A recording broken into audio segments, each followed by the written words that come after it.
Bismillahirrahmanirrahim. Assalamualaikum warahmatullahi wabarakatuh.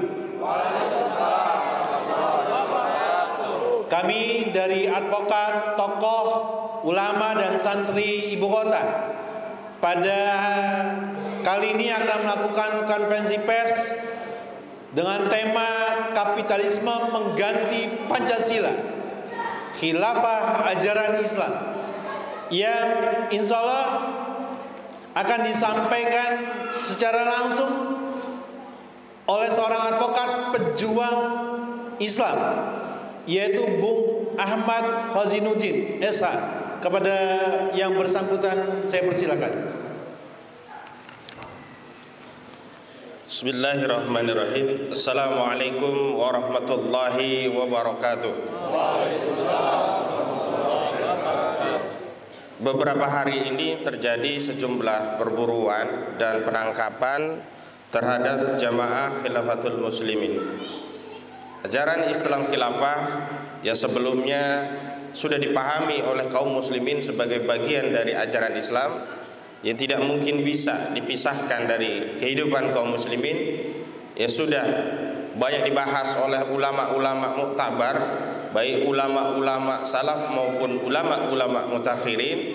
Hari ini di framing jahat, seolah khilafah adalah kejahatan, seolah orang yang memperjuangkan khilafah adalah penjahat, dan seolah masalah di bangsa kita ini semua sebabnya adalah khilafah. Perlu kami sampaikan beberapa pandangan-pandangan hukum sebagai berikut. Yang pertama, berkaitan dengan konstitusionalitas ajaran Islam khilafah, baik untuk didakwahkan dan baik sebagai aspirasi untuk disampaikan kepada publik, sejatinya sudah dijamin oleh konstitusi. Bagaimana ditetapkan di dalam konstitusi pasal 29 Undang-Undang Dasar 1945 bahwa negara menjamin kebebasan beragama dan beribadat sesuai dengan keyakinannya.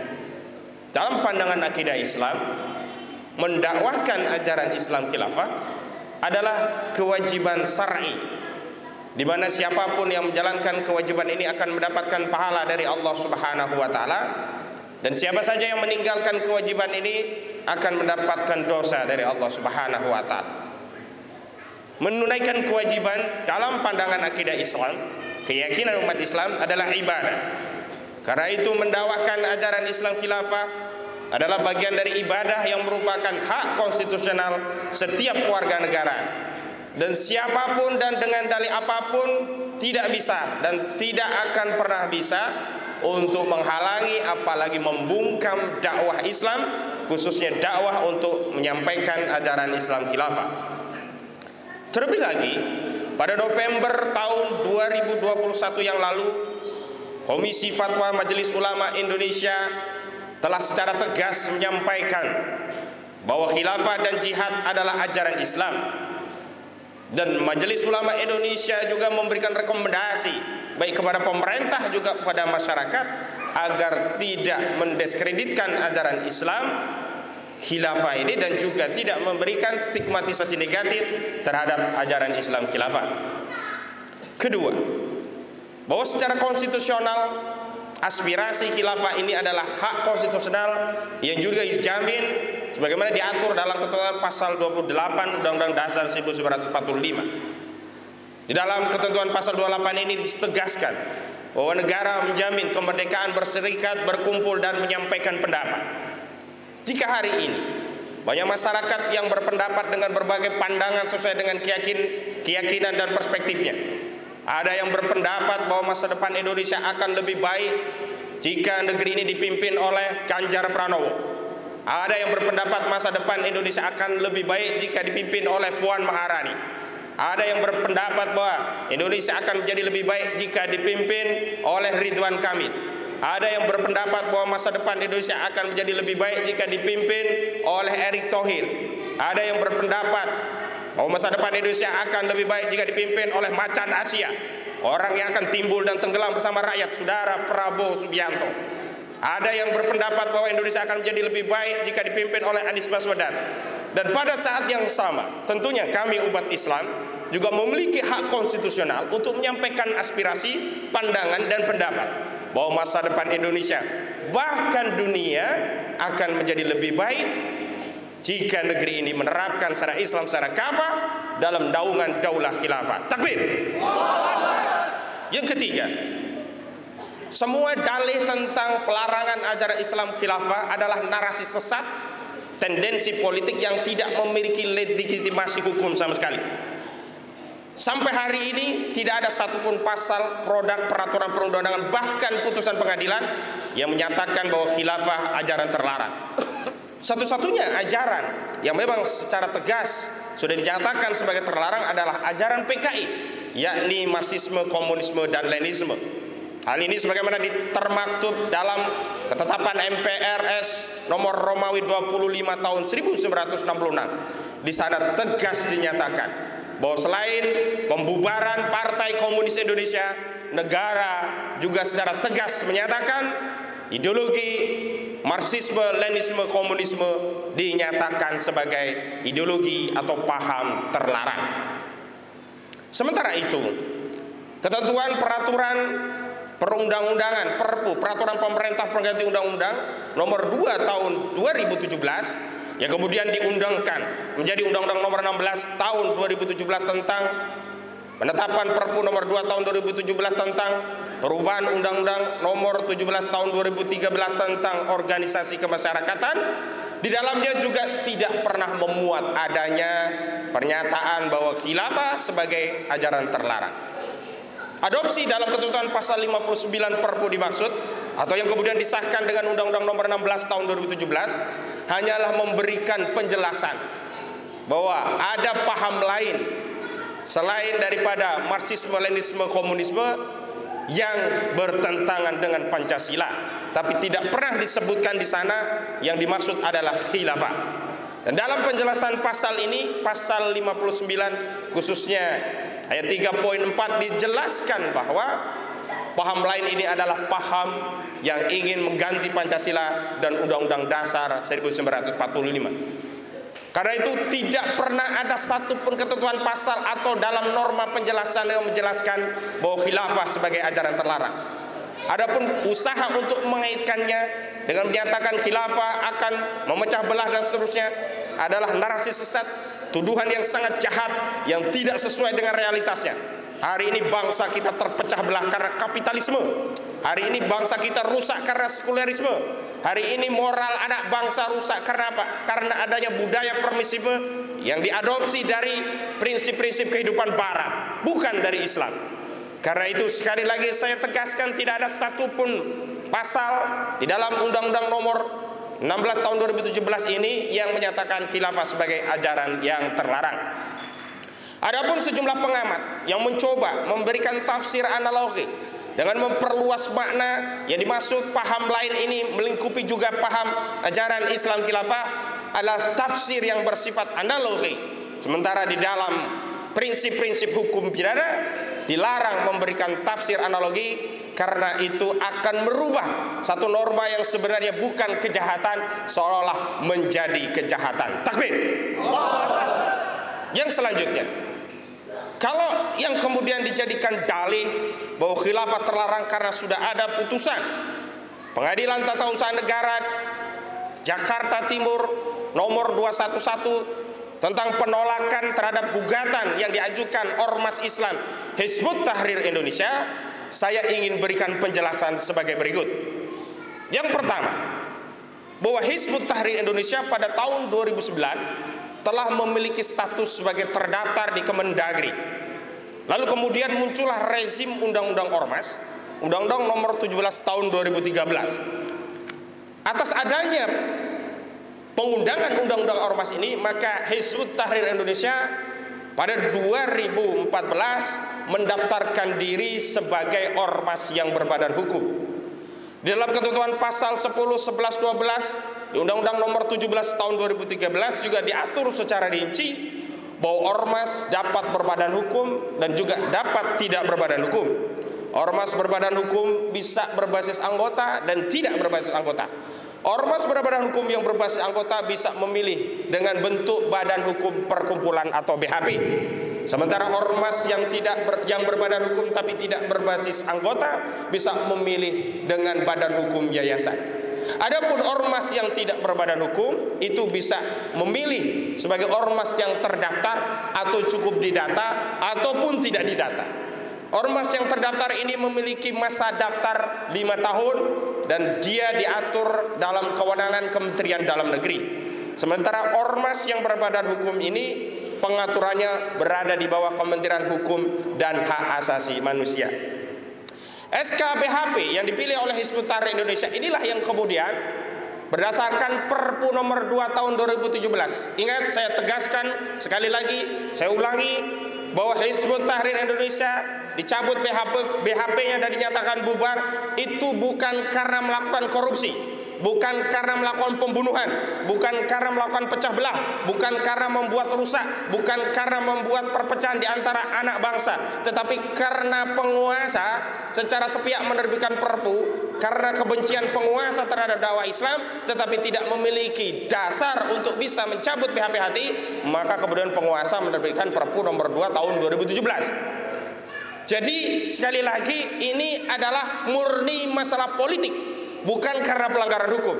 Kalau pelanggaran hukum tentu prosesnya melalui peradilan, tetapi karena ini ada kehendak politik dari penguasa yang saat itu merasa terancam dengan dakwah Hizbut Tahrir Indonesia, maka karena tidak dapat mencari kesalahan Hizbut Tahrir Indonesia, penguasa secara sepihak mengeluarkan Perpu nomor 2 tahun 2017 dan dengan dalih asas contrarius actus, kemudian penguasa melalui Kementerian Hukum dan Hak Asasi Manusia melakukan pencabutan BHP sepihak Hizbut Tahrir Indonesia yang sebelumnya pernah dikeluarkan oleh Kementerian Hukum dan Hak Asasi Manusia pada tahun 2014.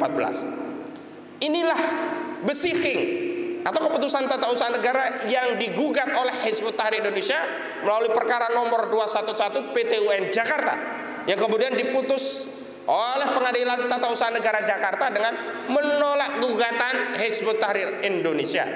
Apa implikasi hukumnya? Implikasi hukumnya adalah pencabutan BHP HTI melalui besi king atau keputusan tata usaha negara yang dikeluarkan secara sepihak oleh Kementerian Hukum dan Hak Asasi Manusia bersifat mengikat. Di dalam keputusan yang dikeluarkan oleh Pengadilan Tata Usaha Negara yang merupakan putusan yang bersifat administratif, bukan keputusan pidana, tidak ada satupun amar putusan bahkan pertimbangan hukum dalam keputusan tersebut yang menyatakan HTI itu terlarang atau menyatakan khilafah sebagai ajaran terlarang. Takbir. Karena itu mencari-cari dalih dari keputusan tata usaha negara baik di tingkat pertama, tingkat kasasi, semua itu adalah dalih yang tidak bisa dibenarkan secara hukum dan semakin menunjukkan kegalauan, kegusaran, ketakutan penguasa terhadap kembalinya syariat Islam, terhadap kembalinya khilafah yang tentu saja ini akan memutus tangan-tangan oligarki yang selama ini menjarah negeri ini. Takbir.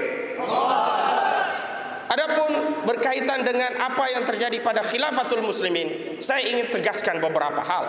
Yang pertama, institusi khilafah adalah institusi negara, bukan organisasi massa, bukan jamaah atau kelompok non negara.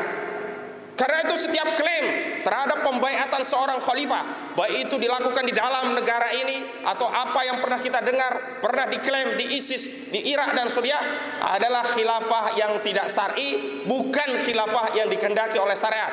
Karena menurut syariat, khilafah adalah kepemimpinan umum bagi seluruh kaum muslimin untuk menerapkan syariat Islam secara kafah dan mengemban misi dakwah Islam ke seluruh penjuru alam. Khilafah adalah negara, sebagaimana negara yang dulu dipimpin oleh Khalifah Abu Bakar. Khilafah adalah negara, bukan ormas sebagaimana dahulu dipimpin oleh Umar Al-Khattab. Khilafah adalah institusi pemersatu kaum muslimin di mana kaum muslimin tidak boleh memiliki lebih dari seorang khalifah sebagaimana dahulu kaum muslimin hanya memiliki seorang khalifah Abu Bakar. Kemudian setelah Abu Bakar meninggal baru dibaiat Umar. Kemudian setelah Umar meninggal baru dibaiat Utsman. Kemudian setelah Utsman meninggal baru dibaiat Ali dan seterusnya.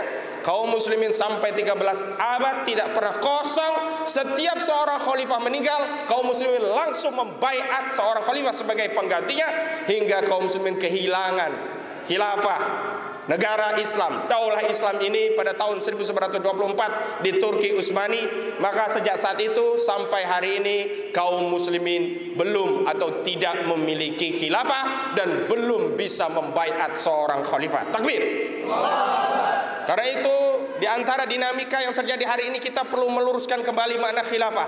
Makna khilafah adalah institusi politik, sistem pemerintahan negara, bukan ormas, bukan jamaah. Karena itu di balik kriminalisasi yang dilakukan oleh negara meminjam tangan-tangan kekuasaan dengan narasi seolah-olah sedang menegakkan hukum, padahal sejatinya sedang melakukan pembungkaman terhadap dakwah Islam yakni khilafah. Kita harus tetap meluruskan kesalahan-kesalahan tentang apa yang dimaksud khilafah. Jangan sampai di benak kaum muslimin merasa sudah membaiat khalifah, padahal khalifah sampai hari ini belum dibaiat dan khilafah sampai hari ini belum ditegakkan kembali. Takbir. Dan saya ingin tegaskan kepada rezim ini bahwa siapapun pemimpin, baik pemimpin hari ini ataupun pemimpin hasil Pilpres 2024, mereka sama sekali tidak akan mampu untuk mencabut khilafah dari umat Islam karena khilafah ajaran Islam. Takbir. Mereka tidak akan membuat gentar dan takut para pejuang khilafah karena khilafah adalah mandat dari Allah Subhanahu wa taala. Takbir. Para pejuang khilafah tidak akan pernah berhenti untuk mendakwakan Islam khilafah ini, ajaran Islam ini, karena ajaran ini berasal dari Allah, bukan berasal dari manusia. Takbir. Karena sekali lagi saya mengajak kepada segenap elemen anak bangsa untuk melihat khilafah sebagai solusi di tengah sengkarutnya negeri ini yang selama ini mengaku Pancasila sudah diterapkan, tapi faktanya kekayaan alam kita dikangkangi oleh asing dan asing. Freeport telah menjajah negeri ini dan mengambil emas berton-ton dari bumi negara kita ini untuk asing. Apakah ada yang berteriak Freeport anti Pancasila? Apakah ada yang kemudian ingin membubarkan Freeport? Apakah ada yang mengusir Freeport? Apakah ada yang kemudian berdiri gagah mengatakan aku Pancasila, aku NKRI, usir Freeport dari negeri ini? Itu membuktikan bahwa Pancasila sejatinya tidak ada, bahwa Pancasila sudah diganti oleh ideologi kapitalisme liberal. Takbir. Kita juga lihat bagaimana Newmont dan perusahaan-perusahaan yang lainnya, ConocoPhillips, kemudian ada British Petroleum, ada Nico. Ini adalah perusahaan-perusahaan multinasional korporat yang dia tidak tunduk pada nilai-nilai Pancasila, tetapi mereka punya prinsip bisnis kapitalis. Apakah masih ada Pancasila di sana? Karena itu sejatinya teriakan anti Pancasila ini semestinya dialamatkan kepada para penjajah asing ini, bukan kepada para pengemban dakwah Islam syariah dan khilafah. Takbir. Dan sekali lagi, apa yang dilakukan oleh rezim hari ini, yakni terus mencari-cari kesalahan umat Islam, terus memframing jahat, mengkriminalisasi ajaran Islam khilafah, menghororisasi, menakut-nakuti umat dengan ajaran Islam yang agung ini, adalah cara di antara cara mereka untuk menutupi kebobrokan rezim. Takbir. Utang di atas 7.000 triliun rupiah itu ulah khilafah atau ulah rezim? Itu semua ulah rezim. Kemudian apa yang kita saksikan hari penegakan hukum carut marut, ya, sampai menangkap seorang Harun Masiku pun tidak dapat dilakukan oleh rezim ini. Apakah kemudian mereka ini dianggap sebagai Pancasilais? Karena itu saya ingin tegaskan kepada seluruh umat Islam, tidak perlu takut, tidak perlu gentar, bahwa sungguh cukuplah Allah sebagai penolong kita. Jika Allah sudah memberikan perlindungan kepada kita, maka tidak ada seorang atau apapun makhluk di bumi ini yang bisa mencelakakan kita. Takbir. Karena itu jangan pernah memberikan tawakal kepada makhluk. Bertawakallah saja kepada Allah. Sungguhnya cukuplah Allah sebagai penolong kita, cukuplah Allah sebagai pelindung kita, cukuplah Allah yang kita taati sehingga kita tetap berjuang mendakwakan ajaran Islam khilafah, meskipun banyak orang yang kemudian ingin mengkriminalisasi ajaran Islam khilafah. Takbir. Tetap terus sampaikan kepada umat, datangi pintu-pintu umat hingga tidak ada satupun pintu rumah kecuali di dalamnya sudah ada khilafah. Takbir. Terus jelaskan kepada umat tentang urgensi pentingnya kewajiban menegakkan khilafah, karena urusan umat ini tidak akan pernah selesai kecuali umat ini mampu membaiat seorang khalifah dan menegakkan daulah khilafah. Takbir. Assalamualaikum warahmatullahi wabarakatuh. Baik, assalamualaikum warahmatullahi wabarakatuh. Singkat saja, seperti saya tinggal mengulang dawuhnya Pak Kiai tadi, bahwa mencegah khilafah sama saja Anda mencegah terbitnya sinar matahari, dan Anda tidak akan mampu. Semakin Anda paksa, Anda yang akan leleh, hancur luluh lantah. Anda mencegah khilafah sama saja Anda menolak, mencegah datangnya subuh, dan Anda tidak akan mampu. Sekali lagi, khilafah itu bukan benda, ya, tapi itu hukum, sistem buatan Allah, produk Allah, bukan buatan manusia. Dan sampai kapanpun, sampai detik ini, kita selalu bukan menantang, bukan, tapi kita selalu mengajak memakai akal sehat, baik kepada polisi, tentara, siapapun instrumen hukum.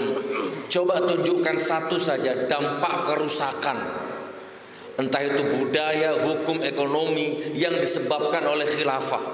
Tidak ada.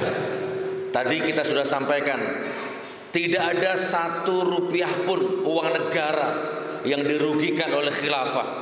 Tidak ada 1 nyawa pun melayang yang dibunuh atau disebabkan oleh khilafah. Tapi ada 700 nyawa petugas KPPS yang mati misterius. Itu setara dengan penumpang pesawat Boeing. Itu lebih dahsyat dari bom Bali. Dan itu bukan khilafah, ya. BUMN bangkrut, BPJS dan lain-lainnya itu kabur triliunan, ya. Itu bukan khilafah, tapi itu adalah rezim kapitalis sekuler liberal yang sekarang sedang menguasai negeri kita ini. Jadi sekali lagi, ya, tidak ada dampak kerusakannya. Terdakwanya pun tidak ada. Mana terdakwanya? Gak ada. Hari ini ada Nikita Mirzani dikepung rumah, dikepung polisi rumahnya hampir 10 jam. Katanya mau dijemput paksa karena sudah 12 kali mangkir panggilan polisi. Tapi endingnya tidak jadi dijemput paksa. Bahkan saya lihat video pendek Nikita Mirzani berani berkaca pinggang di depan polisi. Saya jadi ingat waktu saya ditangkap, ya, meringsek ke dalam, laptop, kamera semua dicabut tanpa ampun, langsung dibawa ke Jakarta, maraton, langsung dijebloskan ke penjara. Kurang lebih seperti itu. Ini semua tidak adil. Kenapa tidak adil? Karena memang rezim ini kapitalis, sekuler, liberal, zalim, tidak takut kepada Allah. Yang terakhir, hutang puluhan ribu triliun yang tadi Mas Ahmad bilang, itu pun yang kita ini, anak cucu kita ini akan menanggung bebannya. Itu juga bukan karena khilafah. Bahkan mumpung saya ingat, di Bandung ada gedung tua milik Cina, ya, Jia Kanhan kalau tidak salah, ditemukan senjata api, bahan peledak, bahkan AK-47. Dan sampai detik ini polisi belum menetapkan sebagai teroris. Bayangkan kalau senjata api AK-47 tadi ditemukan di rumah saya, di rumahnya Mas Ahmad, atau di pondok pesantren ini, kira-kira apa yang terjadi? Itu TV 7 bulan 7 malam itu 7 akan terus memutar itu. Buzzer rezim akan terus menggonggong. Nah, kita hidup di situasi yang seperti ini, saudaraku. Maka jangan takut. Ya, jangan pernah takut dan gentar, karena Allah insya Allah akan senantiasa bersama kita. Takbir. Assalamualaikum warahmatullahi wabarakatuh. Assalamualaikum warahmatullahi wabarakatuh. Demikian konferensi pers dari tokoh umat, kemudian ulama dan juga advokat serta para santri pada malam hari ini. Mudah-mudahan Allah Subhanahu wa taala memberikan kemenangan kepada kaum muslimin dan mengembalikan khilafah yang dinantikan, summa takunu khilafatan ala minhajin nubuwah. Takbir. Akhirul kalam. Assalamualaikum warahmatullahi wabarakatuh.